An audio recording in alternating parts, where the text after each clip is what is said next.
Messi ve Ronaldo. Menimce Messi dünyanın en gowy futbolçusu. Senin pikirinçe en gowy futbolist kim? Messi. Hazırda en güçlü futbolist kim? Messi. Messi bilen Ronaldo gowy futbolçu. Bana Messi yakın. Ronaldo başka klublarda oynap bilmez. Messi dünyanın en güçlü futbolçusu. Siz seriyada dünyanın en güçlü futbolçusu bilen bahsdeş bolmana tayinmi? Messi hem seriya gelýär. Messi İtalya transfer boldy. Zlatan İbrahimovic'in geplerinden sonra Ronaldo terisi oyuna çıktı. Şu oyunu tamaşa ederiz dostlar.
Yılda jurnalistler İbrahimovic'e Messi'ye Ronaldo deyipti.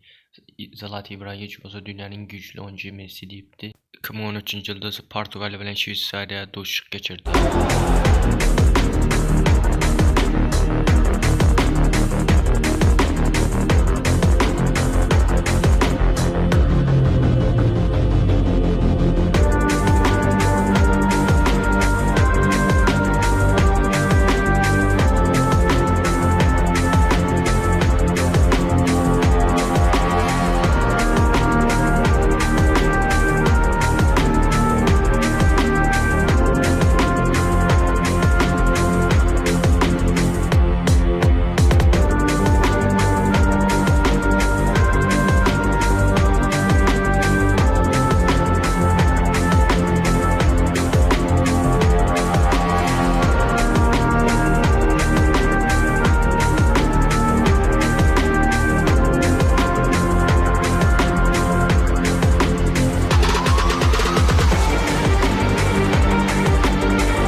inside Ronaldo! Cristiano Ronaldo! He's in good shape.